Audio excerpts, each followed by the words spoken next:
하나님 말씀을 보겠습니다. 하나님 말씀은 예레미야 24장 4절에서 10절입니다.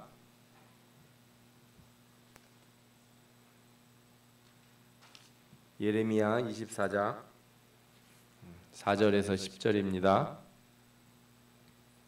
같이 읽어보겠습니다. 여호와의 말씀이 또 내게 임하니라. 이르시되 이스라엘의 하나님 여호와께서 이와 같이 말씀하시니라. 내가 이곳에서 옮겨 갈대아인의 땅에 이르게 한 유다 포로를 이 좋은 무화과 같이 잘 돌볼 것이라.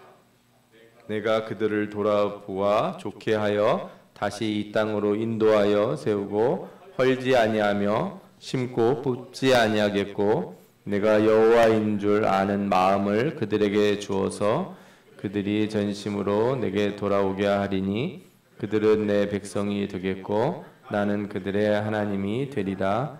여호와께서 이와 같이 말씀하시느니라. 내가 유다의 왕 시드기야와 그 고관들과 예루살렘의 남은 자로서 이 땅에 남아 있는 자와 애굽 땅에 사는 자들을 나빠서 먹을 수 없는 이 나쁜 무화과 같이 버리되 세상 모든 나라 가운데 흩어서 그들에게 환난을 당하게 할 것이며, 또 그들에게 내가 쫓아보낼 모든 곳에서 부끄러움을 당하게 하며 말거리가 되게 하며 조롱과 저주를 받게 할 것이며, 내가 칼과 기근과 전염병을 그들 가운데 보내 그들이 내가 그들과 그들의 조상들에게 준 땅에서 멸절하기까지 이르게 하리라 하시니라. 아멘.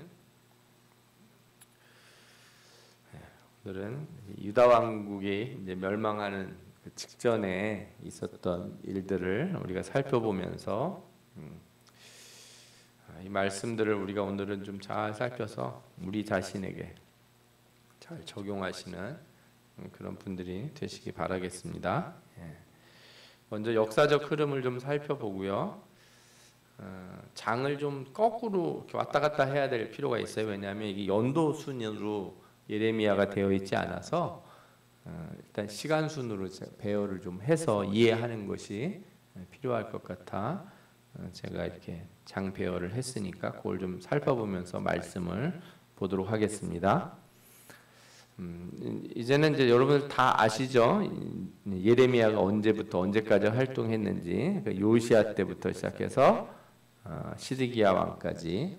크게는 이제 요시야, 여호야김, 시드기야 이 세 왕을 중심으로 했고, 뭐 그 가운데 이제 한 3개월씩 한 왕들이 잠깐 있었다. 그리고 요 과정에서 바벨론 1차 침공, 2차 침공, 그다음에 마지막 3차 침공, 시드기야가 왕이 끝나는 때가 이제 3차 침공이죠. 그게 있었다. 근데 저번에도 말씀드렸다시피 기간이 길잖아요. 이렇게 쭉 보시기만 해도 대충 잡아도 한 40년 가까이 돼 보이지 않습니까? 예. 우리 40년 전이면 언제인가요? 40년 전이면 1980년도 좀 되겠네요. 그죠? 1980년에서 82년 사이에 세상에 어떤 일이 있었냐? 그 제2차 석유 파동이 났던 때예요. 제1차 석유 파동이 이제 70년대 초반 때 2년인가 72년인가 3년인가 뭐 제가 아주 어렸을 때니까 잘 모르겠고 80년 80년에서 82년 사이에 그때 났는데, 그때 요즘 막 금리 오른다고 막 그렇게 걱정하시죠? 그때 금리가 20 몇 프로 이렇게 됐어요. 어마어마하던 때고, 또 전두환 정권 들어서던 때라 진짜 뭐 정신 없었던 때예요. 기억 잘 안 나시죠? 예, 이게 문제예요. 그때 만약에 어떤 사람이 나타나서 하나님의 말씀이라고 막 선포했으면 우리가 40년 동안 마음에 잘 간직했을까? 쉽지 않을 거예요. 그죠? 조짐이 1차 침공, 2차 침공 이렇게 두 번이나 큰 조짐이 있었잖아요. 이스라엘에. 근데도 사람들이 잘 모르는 거예요. 그러니까 이게 이제 우리가 깊이 생각해야 될 부분들이에요. 요 남유다가 멸망하는 과정에 여러 일들이 있었어요. 가장 첫 번째 나타난 징조는 뭐였냐면 아수르라는 나라가 이제 북이스라엘을 멸망시킨 다음에 엄청 커졌는데 힘이 점점 약해졌고 아수르가 쇠퇴하자 바벨론이 커졌어요. 그래서 이걸 견제하느라고 이제 애굽이 아수르와 이렇게 협동을 해가지고 바벨론을 견제하려고 그래요. 그 과정에서 일어난 두 개의 전투가 있는데 이제 갈그미스 전투는 이제 역사적으로 세계적인 역사상 중요한 전투고 무기토 전투는 유다한테 중요해요. 저 무기토 전투에서 앞에 있던 요시아 왕이 애굽 왕을 가로막다가 죽죠. 그래서 유다가 급격히 쇠퇴를 하게 되고 그리고 갈그미스 전투에서 애굽의 연합군이 바벨론한테 집니다. 그래서 애굽이 또 힘을 잃고 바벨론이 이제 득세를 하는 상황이 되는 거예요. 이런 일련의 일들이 이제 그 당시에 있었어요. 그리고 나서 이제 제 1차 바벨론 이제 침공이 있죠. 주전 605년에 여호야김 3년에 있었고 느부갓네살 원년에 있었는데 다니엘을 비롯한 귀족들이 이때 다 끌려가요.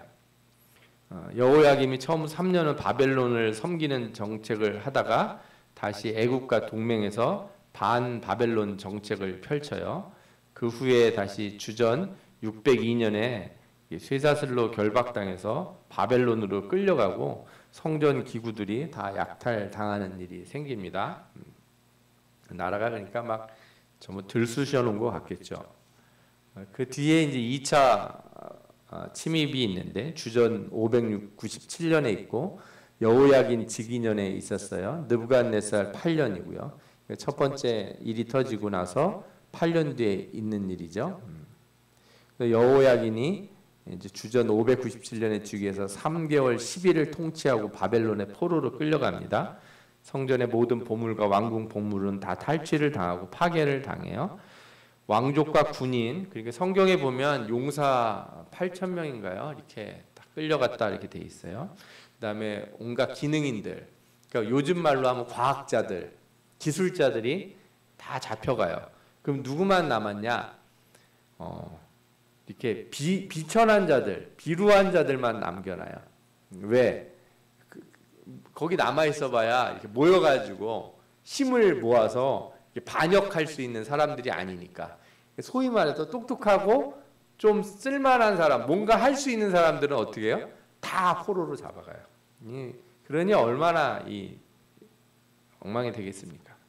그리고 나서 이제 3차가 와서 완전히 망하게 되죠. 시드기야가 항복하라는 예레미야 선지자의 권면을 듣지 않고 반 바벨론 정책을 고집하게 되는데 바벨론이 처음에 딱 왔을 때 애굽의 원군을 요청을 해요. 그래서 애굽이 오는 것 같으니까 바벨론이 약간 후퇴를 해요.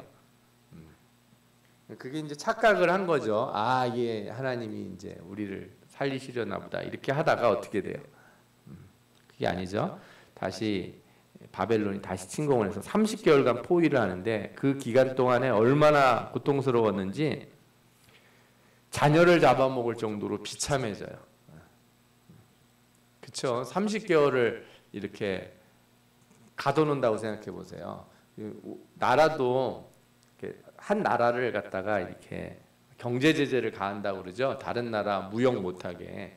북한이 그렇잖아요. 이렇게 경제 제재를 가했는데 물론 이제 가장 기본적인 물건들 뭐 음식이나 이런 거는 쌀이나 이런 거는 이렇게 거래가 가능할 것 같아요.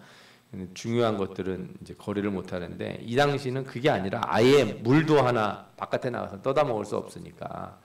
근데 예루살렘이 천혜의 요새기 때문에 쉽게 정복하기는 어려워요. 그러니까 바깥에서 버틴 거예요. 이렇게 그냥 지쳐놓고서 니들 안에서 굶어 죽어봐라. 그러다가 이제 완전히 비참하게 돼서 고통을 당하다가 586년에 망하게 되죠.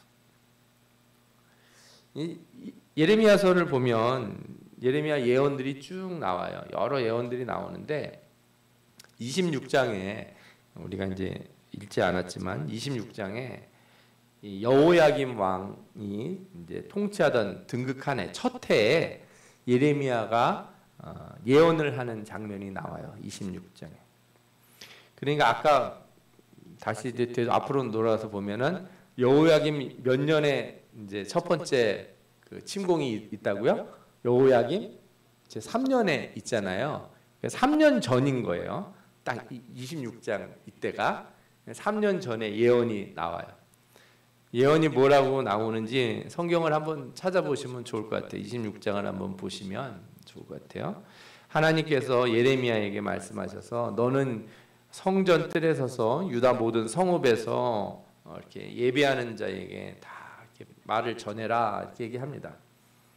그리고 3절을 우리 같이 읽어볼까요? 시작. 그들이 듣고 혹시 각각 그 악한 길에서 돌아오리라. 그리하면 내가 그들의 악행으로 말미암아 그들에게 재앙을 내리려 하던 뜻을 돌이키리라. 아멘.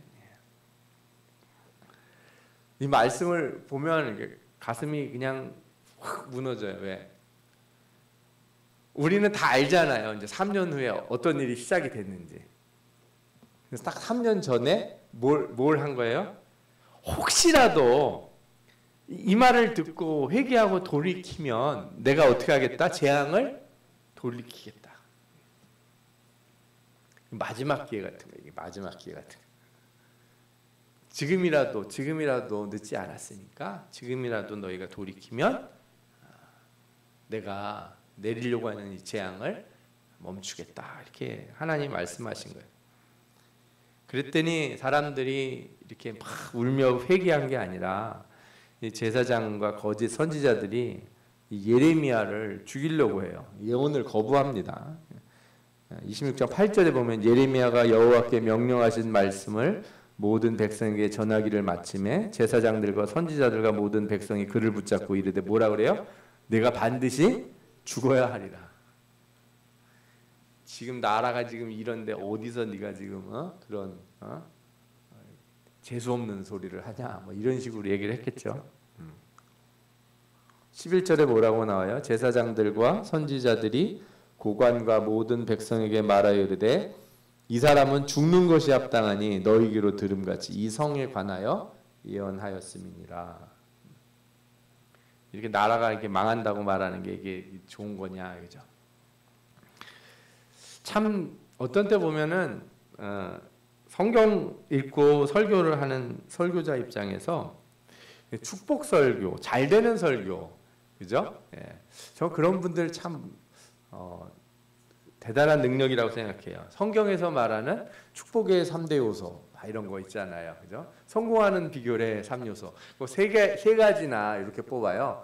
5가지나 6가지, 4가지, 2가지는 잘 아닌 것 같고 3가지 친구 잘 뽑으셔서 얘기를 하시더라고요. 근데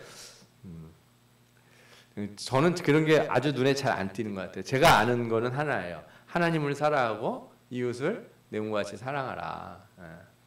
그 말씀 그 하나에 다 들어있어요.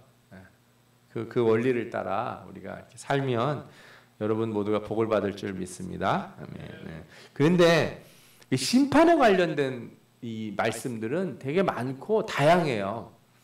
그 왜 그런가 그랬더니 하나님이 이렇게 뭔가 잘못했을 때 그냥 한 방에 벌을 내리시는 게 아니에요. 진짜 하나님이 엄청 참아요. 여러분들 애들 키우다 보면 진짜 엄청 참을 때 있죠. 예. 애들도 좀 알아야 돼요. 부모가 화를 낼 때 이게 처음 화를 내는 게 아니다. 한 번 해서 그런 게 아니다라는 걸 좀 알아줘야 되는데 애들이 잘 모르는 것 같아요.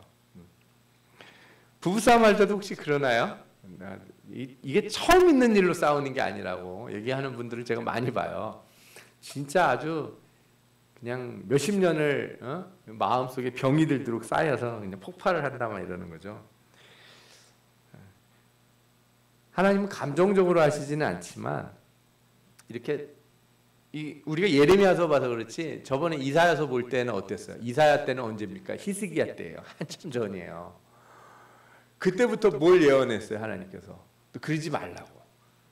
너희들 어디로 갈까? 누구랑 편먹을까? 이런 거 생각하지 말고 제일 먼저 뭐부터 하라고요? 하나님을 의뢰하라.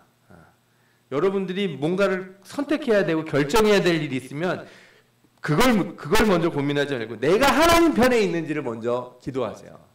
예. 그리고 나면 A를 해도 되고 B를 해도 돼요. 내가 하나님 편에만 서 있으면 뭘 선택하는지는 중요하지가 않아지는 때가 와요. 근데 하나님 편에 안 쓰면 A를 해도 망하고 B를 해도 망하는 거예요. 이 이사야 때부터 얼마나 이 예언자들이 많이 나와서 계속 예언을 했습니까? 지금 거의 지금 마지막 판이에요, 막판에. 그런데 예언을 했더니 뭐라는 거예요? 죽는 게 합당하다. 저런 예언을 하는 자는 얼마나 참 답답하겠습니까? 예레미야가 마지막 권고를 해요. 그런즉 너희는 너희 길과 행위를 고치고 너희 하나님 여호와의 목소리를 청종하라. 그리하면 여호와께서 너희에게 선언하신 재앙에 대하여 뜻을 돌이키시리라. 예레미야 뭐라냐면 보라 나는 너희 손에 있으니 너희 의견에 좋은 대로 옳은 대로 해라. 그러나 너희가 나를 죽이면 반드시 무죄한 피를 너희 몸과 이성과 이성 주민에게 돌리는 것이라. 여호와께서 진실로 나를 보내사 이 모든 말을 너희 귀에 말하게 하셨습니다. 분명히 얘기했다. 이게 여러분들은 마지막 기회는 언제 얘기를 해야 잘 들릴 것 같으세요? 이게 바로 눈앞에 군대가 있을 때? 아니 근데 제가 이제 그 주일날 오후에 이렇게 계시에 대한 말씀을 드렸잖아요. 기억을 하시는지 모르겠는데 계시가 어떻게 나타난다고 그랬습니까? 역사 가운데 나타난다고 그랬죠.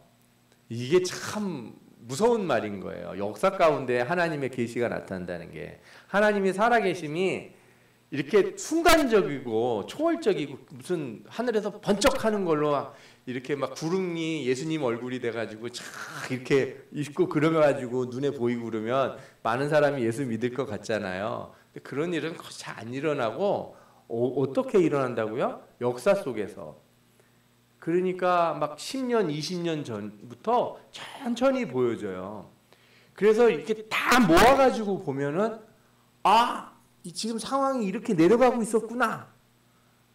이런 게 보인다고요. 최근에 뭐 우크라이나 전쟁 나오고 그랬지 않습니까? 러시아가 침공하고 우리는 갑자기 그 푸틴이라고 하는 사람이 막 정신이 나가서 그랬는지는 아는데 연구하는 사람들이 지금 다시 다 조사를 해보니까 러시아가 엄청 오래전부터 준비를 해왔다는 거예요. 철저하게 준비를 해왔고 이렇게 해왔다는 거예요. 근데 그 당시에는 보여요, 안 보여요? 안 보였어요. 그걸 본 사람들이 있어서 말을 했어도 아무도 안 들었어요.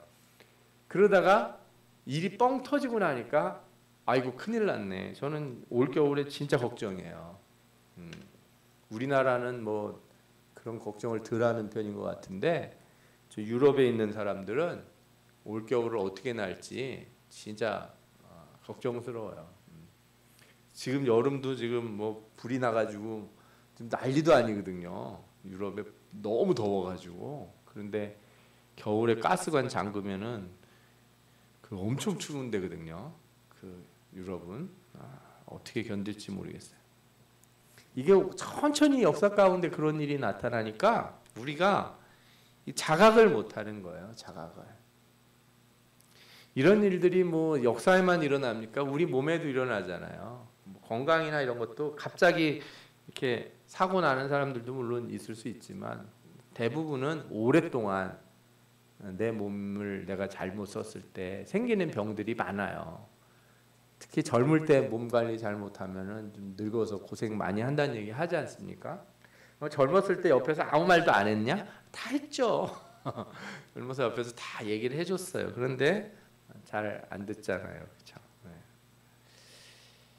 네. 이게 참 안타까운 거예요. 이 기회라는 걸 3년 전에 주신 이유가 있어요. 이게 눈앞에서는 이게 저도 소용이 없는 거예요. 이런 게. 하나님이 세상을 움직이실 때 이게 홍해바다 가르듯이 한꺼번에 팍 하는 일은 여러분들 이게 특별한 일인 거예요. 특별한 일 진짜. 그리고 역사를 보셔서 성경을 보시면 아시다시피 창세기 때 출애굽기 때 그 초반에 가서는 기적들이 되게 많잖아요.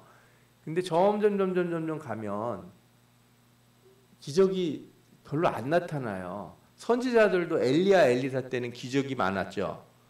예레미야, 이사야가 기적 베푸는 거 보셨어요? 병자 고치고? 안 해요. 안 해. 하나님이 말씀으로 충분히 전달할 수 있을 때는 그렇게 안 하신다고요. 알아들을 만한 시대에는 그렇게 병자를 일으키고 그렇게 안 하셔도 돼요. 여러분들이 좀 생각해 볼 필요가 있어요. 이 시대에 기적이 일어나면 하나님이 계신 걸 알겠다 말하는 사람들은 하나님이 지금 다 기적을, 여러분들 이 더운 여름날 시원한 에어컨 아래 있는데 이거 기적 아니고 뭐겠어요. 이런 걸 못 본다고요, 사람들이. 역사 속에서 일하시는 하나님을. 하나님이 마지막 기회를 줄 때는 코앞에 닥쳐서 주지는 않으세요. 이렇게 미리미리 얘기를 좀 해주는 거예요. 이게 3년 전이니까 저는 아주 가깝게 진짜 마지막이다라고 생각하고 주셨던 것 같아요. 예레미야 말에 옹호한 사람들도 있었어요. 지방 장로들 중 몇 사람이. 제가 보니까 참 그래도 나라가 망해가도 신앙이 올바른 사람들이 있구나. 이 사람들이 뭐라고 그러냐면 예전 일들을 얘기하는 거예요. 옛날 히스기야 시대 때 미가라고 하는 사람이 예언을 했는데 그때 시온 밭이 경작지가 될 것이고 예루살렘은 돌 무더기가 될 거고 막 이런 걸 얘기한 거예요. 예. 그런데 그 얘기 듣고 히스기야가 그를 죽였냐 이거예요. 왕이 그를 잡아서 죽였냐? 안 죽였다는 거예요. 어떻게 했어요? 히스기야가 여호와를 두려워하여 여호와께 간구하며 하나님께서 선포하신 재앙을 어떻게 했다? 돌이키셨다. 우리가 저 예언자를 죽이면 되겠냐? 여러분들 내가 죄가 없고 내가 문제가 없어도 누가 회개하라고 그러면 일단 회개를 하세요. 왜? 회개를, 죄가 없는데 회개하는 건 뭐 아무 문제가 없어요. 근데 죄가 있는데 회개를 안 하면 그건 큰 문제잖아요. 그죠? 회개를 많이 한다고 손해날 건 없어요. 우리가 일반적으로도 사람 사이에 미안하다는 말이라든가 감사하다는 말 많이 한다고 손해보는 일이 있습니까? 없어요. 내가 잘못 안 했어도 미안하다고 그러고 아유 감사하다고 이런 말 잘하면 사람들이 다 좋아해요. 근데 꼭 그 따지려고 그래가지고 내가 잘못했는데도 나는 잘못 안 했다. 나는 내가 뭘 잘못했냐 이렇게 따지고 시작하면 그러면 참 곤란하잖아요. 하나님께서 이런 말씀을 하셨을 때 깨달을 수 있는 사람들은 자기가 뭔가 잘못했는지 잘 생각이 안 나도 일단 이런 말을 들으면 엎드리는 게 최고 좋은 방법이에요. 하물며 이 나라와 이 시대가 엉망으로 돌아가는 이 시대에 하나님의 말씀을 들었으면 엎드리는 게 옳지 않겠습니까? 이렇게 장로들이 얘기를 했어요. 근데 안 듣는 거예요. 또 어떤 사람이 나타났냐면 우리야라고 하는 선지자가 하나 나타났어요. 이 사람이 예레미야하고 동일한 예언을 해요. 예레미야하고 같은 예언을 합니다. 사실 이제 예레미야는 우리가 성경에 나와서 알지만 아까 그 지방의 장로들이라고 그러잖아요. 예루살렘에 사는 사람들이 아니고 저 지방 사람인 거예요. 그런 장로들이 얘기를 했단 말이죠. 그러니까 선지자들도 이렇게 눈에 안 띄고 이렇게 작은 선지자들이 있어요. 근데 이런 사람들도 똑같이 이렇게 예언을 해요. 왜냐하면 하나님의 영이 같으니까. 그런데 이 우리야가 예언을 했더니 어떻게 하냐면은 왕이 죽이려고 합니다. 그래서 이 우리야가 도망을 가요. 어디로? 애굽으로 도망을 쳐요. 그랬더니 왕이 사람을 보내서 애굽에서 잡아와요. 그리고 자기가 직접 칼로 그를 죽여요. 예레미야는 이렇게 기적적으로 하나님의 은혜로 살아나요. 참 이것도 참 너무 괴로울 거예요. 그죠? 예. 막 옆에서 막 선지자들 죽어나가는데 나만 있으면. 그래 이 엘리야가 얼마나 괴로우면 그런 말을 했겠습니까? 다 죽고 자기만 살아남았다고. 그죠? 그것도 자랑스러운 게 아니고 슬프거든요. 그죠? 하나님을 믿는 사람들이 옆에서 고난당해서 막 잡혀가서 죽고 그러는데 나만 혼자 살아서 말 안 하고 이렇게 예언하고 그러는 게 차라리 어느 때는 죽는 게 낫다고 생각해요. 왜냐하면 이 민족의 고난을 계속 지켜봐야 되잖아요. 말 안 들어서 그죠? 심판당하는 민족의 고난을 계속 지켜봐야 되는 예레미야가 얼마나 괴롭겠습니까? 이게 26장에 나오는 마지막 기회예요. 이 일이 있은 뒤에 이제 하나님께서 예레미야에게 예언을 하게 해요. 25장에 나와요. 26장, 25장, 24장이 연대순으로 보면 거꾸로예요. 그 3년 후에 뭐가 일어납니까? 1차 침공이 일어나죠. 그래서 25장 보면 유다의 왕 요시아의 아들 여호야김 넷째 해 곧 바벨론 왕 느부갓네살 원년. 느부갓네살 원년이 바로 느부갓네살 왕이 이스라엘 유다를 침공한 해잖아요. 첫 번째로. 그때 하나님께서 예레미야에게 말하는 거예요. 내가 요시아 왕 13째 해부터 오늘까지 23년 동안 여호와의 말씀이 내가 임하기로 내가 너희에게 꾸준히 일렀으나 너희가 순종하지 아니하였다. 23년 동안 내가 예언을 쭉 했는데 하나님이 우리에게 계속 얘기를 했는데 너희가 어떻게 했다고요? 순종하지 않았다. 오늘 무슨 일이 하나 있었는데 뭐 중요한 건 아니지만 여러분들은 과거로 돌아가고 싶으면 몇 살 때로 돌아가고 싶으세요? 저희 아들하고 그런 얘기를 한번 했더니 아들이 하는 얘기가 자기는 1살 때로 돌아가고 싶대요. 그래서 어려서부터 왜 그러냐 그랬더니 어려서부터 일찍 이렇게 이사를 와가지고 좋은 데로 가서 학원 좋은 데 다니면서 공부를 쭉 열심히 했었으면 좋겠다는 거예요. 이제 주변에 이제 뭐 의대생 이런 친구들이 있으니까 속이 좀 상한 것 같아요. 왜 그런지 모르겠지 하여튼. 그래서 그런 생각 하지 마라. 아빠는 지금 언제로 돌아가고 싶겠냐? 나는 네 나이로 돌아가고 싶다. 내가 그 20대로만 돌아갈 수 있으면 진짜 좋겠다. 그러면 거꾸로 또 얘기를 하면 그럼 할머니는 언제로 돌아가고 싶어 할 것 같냐? 할머니는 내 나이로만 돌아갈 수 있어도 너무 감사하겠다고 말씀하실 거다. 우리는 그러고 보면 내가 돌아가고 싶은 그 나이에 있는지 몰라요. 그죠? 우리가 그런 사람이라고 생각해 보면 아실 거예요. 지금 이 순간이 어떤 순간이냐? 내가 돌아가고 싶었던 그 순간이라는 거예요. 나이가 많으셔도 마찬가지예요. 지금 이 순간이 어떤 순간이라고요? 내가 그날로 돌아갈 수만 있었으면 하는 그 순간이라고. 지금 이 순간이. 23년 동안 여호와의 말씀이 안 들린 사람이 23년 전으로 들어가면 들릴 거라고 생각하는 거는 착각이에요. 그러니까 그런 상상은 하지 마시고 요즘 텔레비전이나 뭐 드라마나 뭐 애들 만화까지 전부 다 뭐가 그렇게 유행해요? 타임머신 타고 다 과거로 돌아가는 거예요. 과거로 돌아가서 다른 여자랑 결혼도 해보고 과거로 돌아가서 그죠? 뭐 돈도 많이 벌어보기도 하고 뭐 이런 일도 해보고 저런 것도 해보고 하는 그런 거 많이 보셨잖아요, 그죠?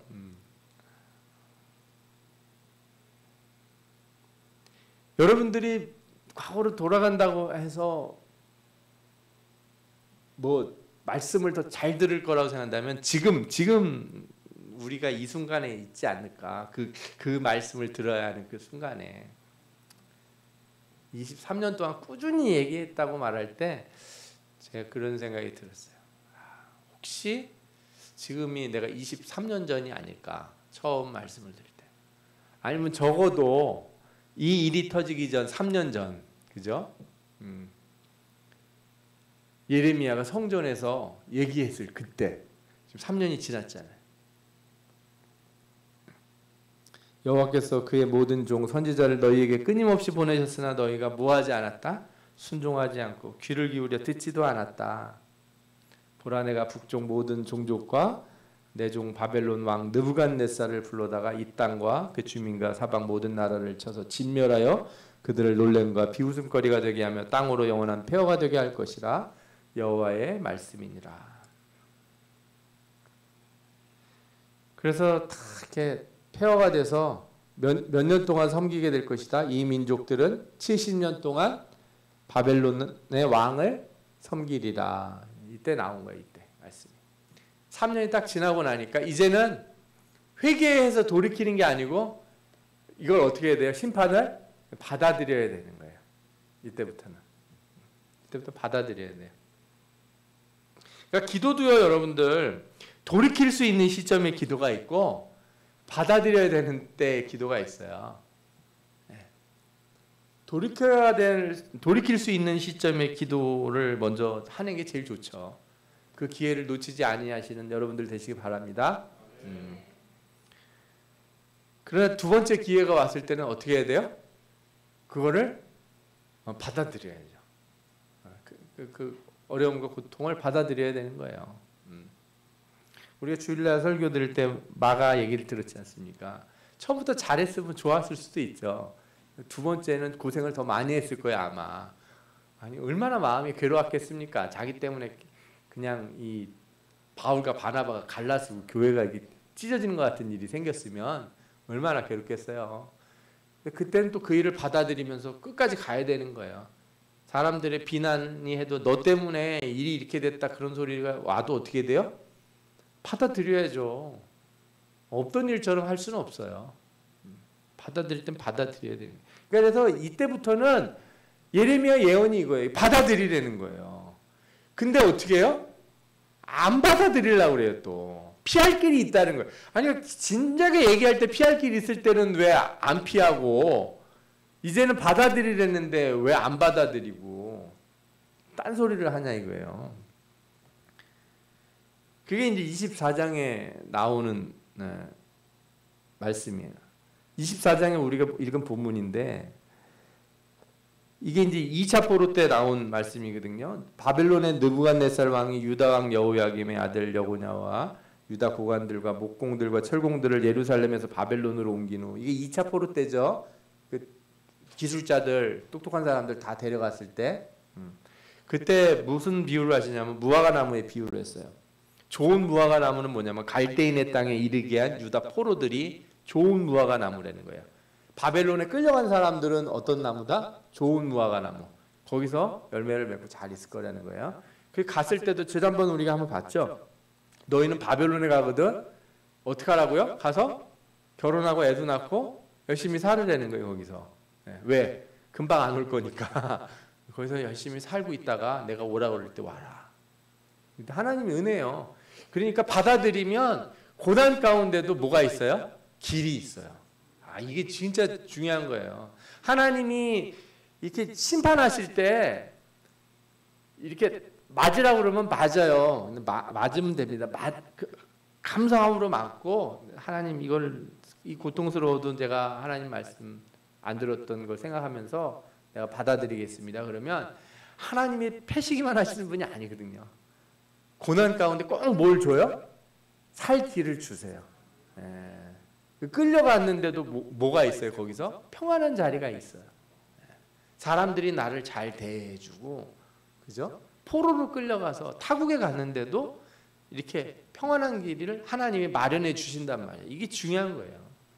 근데 안 가겠다고 빡빡 버틴 사람들 어떻게 돼요? 유다의 왕 시드기야와 그 고관들과 예루살렘에 남아 있는 자들, 또 애굽으로 도망간 자들은 다 뭐라고요?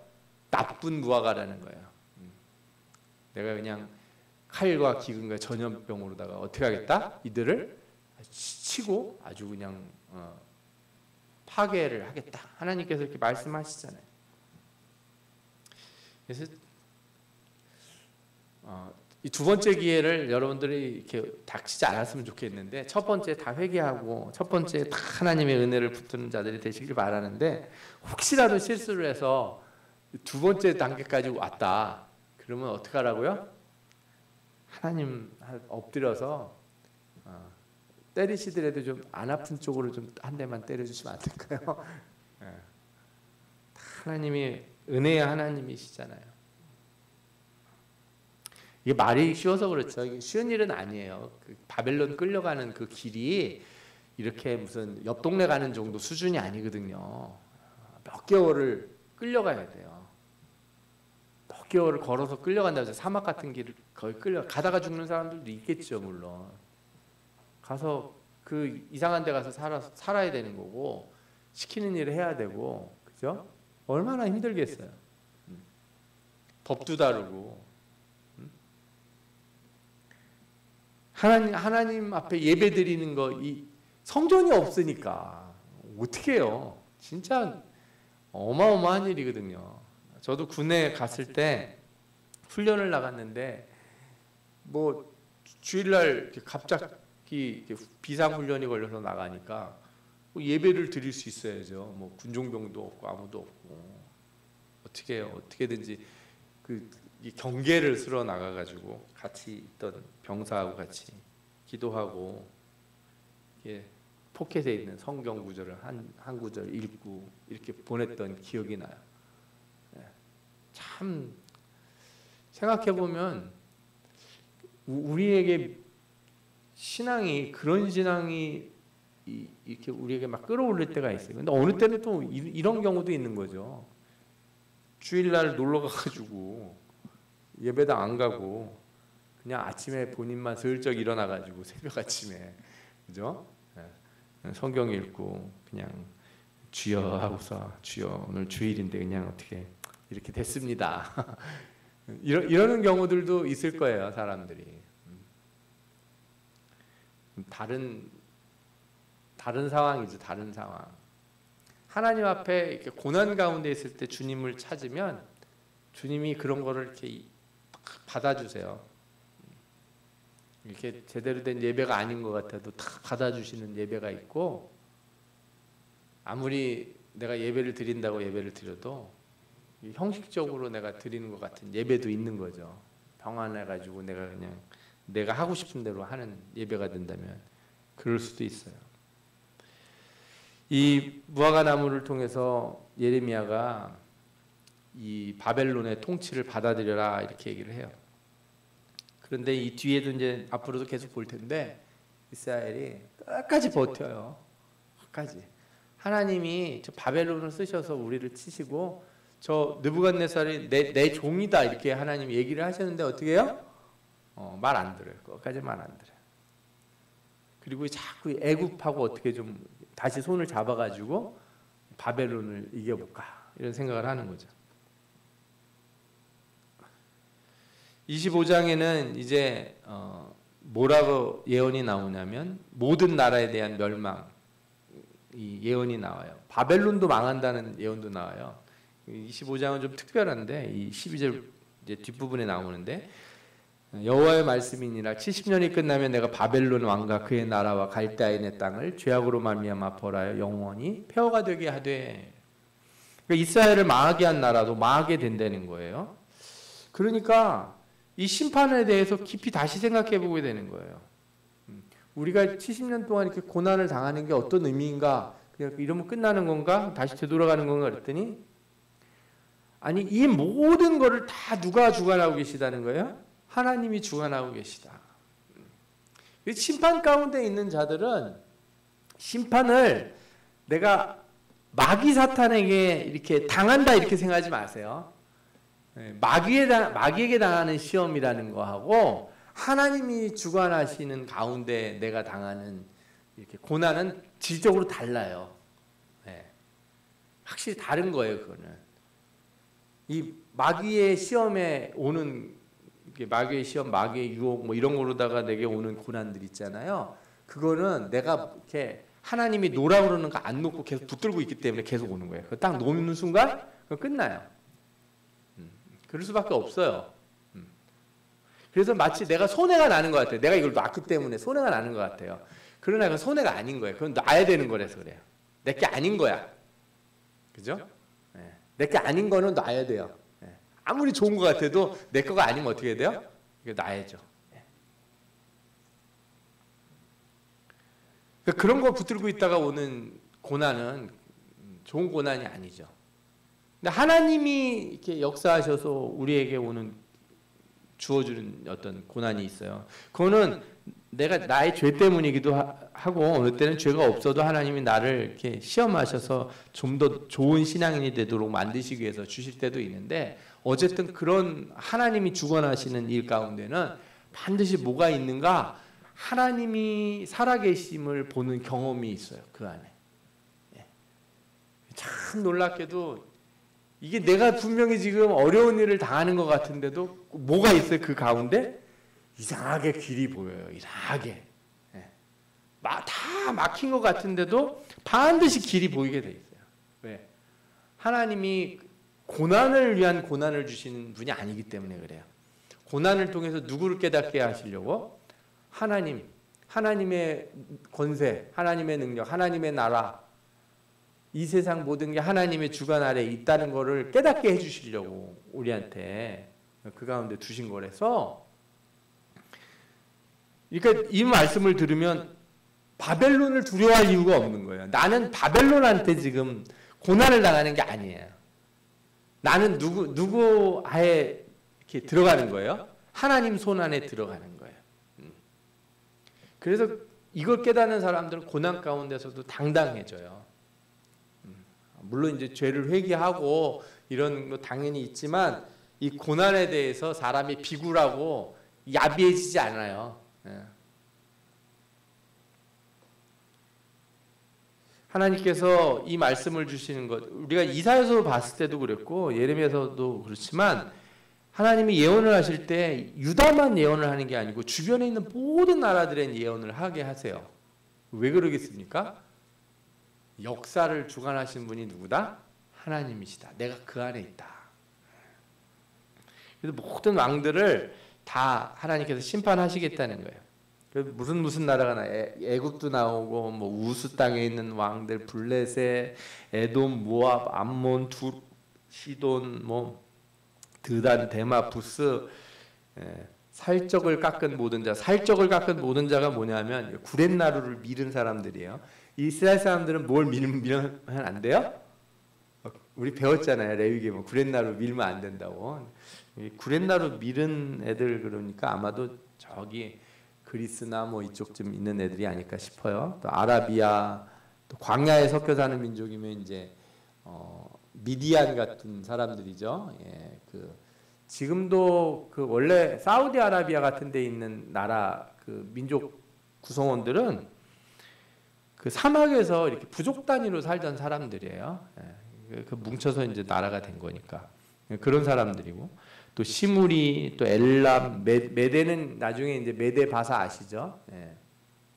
바사가 이제 페르시아, 지금 이란인데 이제 그런 나라들의 왕들이죠. 또 북쪽 원근의 모든 왕과 지면에 있는 세상의 모든 나라로 마시게 하리라. 마신다는 게 이제 심판을 마시게 한다는 거죠. 세상 왕은 그 후에 마시라는데, 세상 왕이 누군가 그랬더니 이게 이제 바벨론 왕이에요. 바벨론은 그래서 맨 마지막에 망한다. 이렇게 말씀을 하시는 거예요.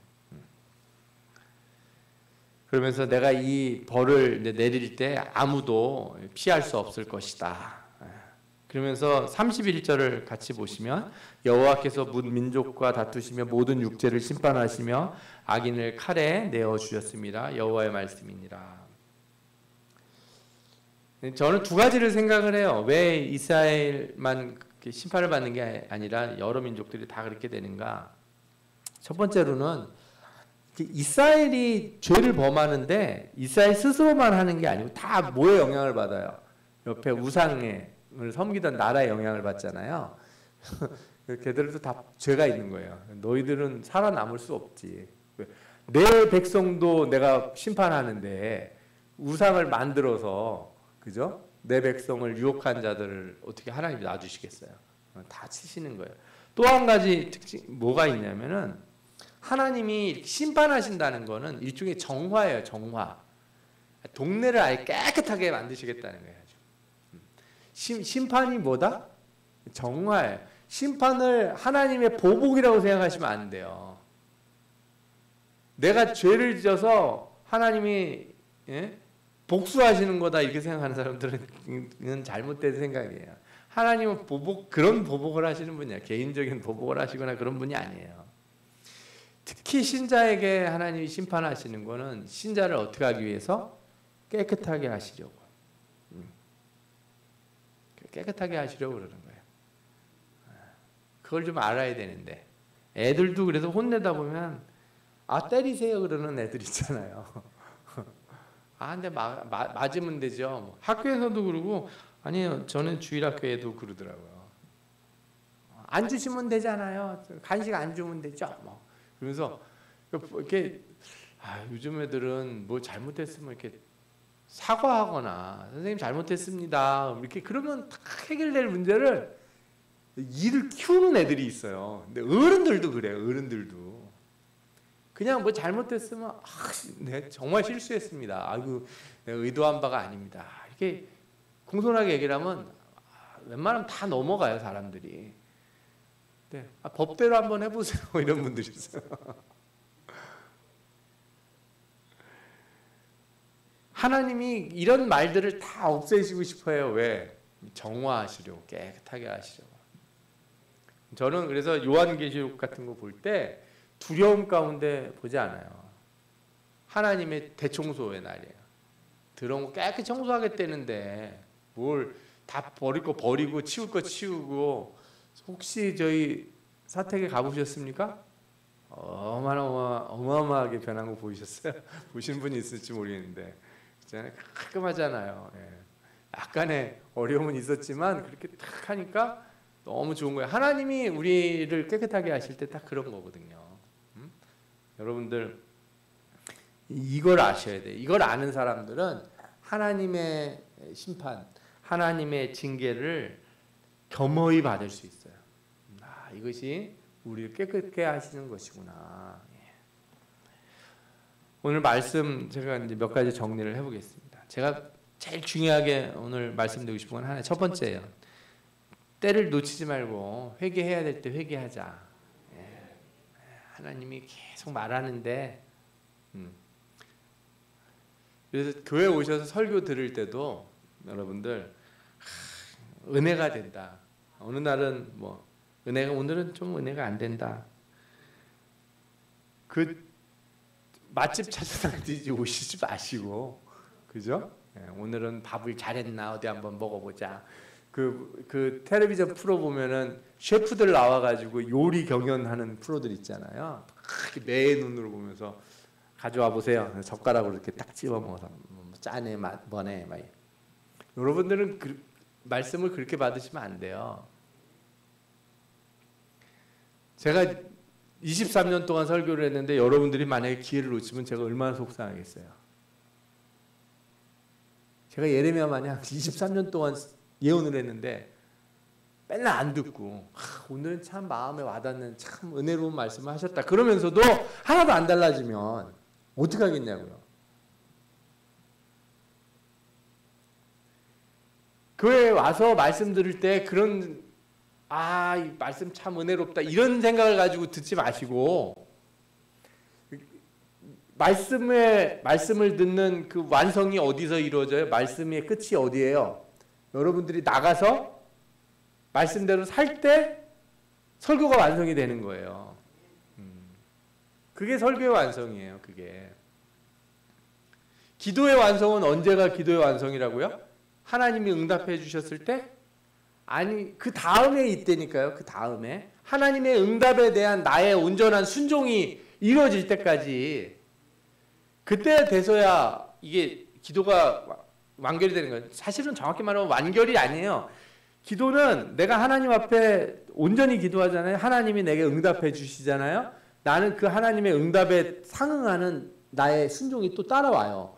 내가 그렇게 하면 또 어떻게 돼요? 하나님이 거기에 상응하는 것을 또 주세요. 그래서 이게 점점 커지는 거예요. 막 눈덩이 커지듯이. 무슨 얘기인지 아시겠죠? 내가 누구랑 사귀는데 선물을 줬어요. 고마워서 작은 걸로 케이크 하나 이렇게 사줬단 말이에요. 그러니까 그 사람이 감사하다고 또 뭐 이렇게 큰 걸 하나 가져와. 미안하니까 다음에 뭐 내가 뭐라도 하나 해줘야지. 뭐도 하나 사줘. 나중에는 이게 점점 커지는 거예요. 그러다가 결혼하는 거예요. 남자 여자가 서로 선물 주다가. 그러니까 서로 주지 말고 그냥 같이 그냥 모아놓고 살자 이런 거예요. 기도를 그렇게 가야죠. 기도가 가려면. 어떻게 단발로 끊을 생각을 하세요? 내가 하나님 앞에 기도해서 응답했으니까 아이고 내 감사원금 딱 드렸으니 이제 끝입니다. 저도 할 거 했고 하나님도 할 거 하셨으니 우리 서로 부담 없는 사이죠. 손 딱 끊고 이건 기도가 아니에요. 사실은 이렇게 가면 진짜 깊은 하나님의 은혜를 체험 못하는 사람이 돼요.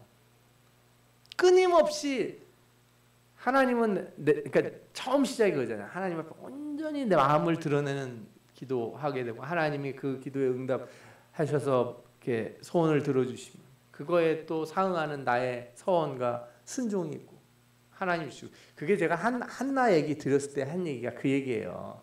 한나가 마음을 터놓고 기도했을 때 하나님이 사무엘을 주시고 그 사무엘을 한나가 어떻게 해요? 하나님 앞에 온전히 드리고 그리고 참아요. 오랫동안 한 10년 가까이 참잖아요. 그죠? 그랬더니 하나님이 그 다음에 어떻게 애들을 많이 주시잖아요. 그렇게 되는 거예요. 그렇게.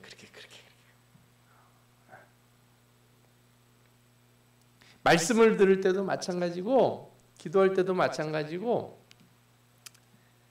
그냥 듣고 막 마음에 뭔가 오는 것만 찾지 마시고 나가서 실천해서 열매를 맺음으로 이 더 좋은 자리를 계속 순환해서 올라가는 이런 여러분들 되시기 바랍니다. 예. 그런데 혹시라도 때를 놓쳐서 내가 하나님의 징계를 받는 가정이 있더라도 항상 어떻게 해라? 하나님 손에 맡기고 겸손하게 받으라.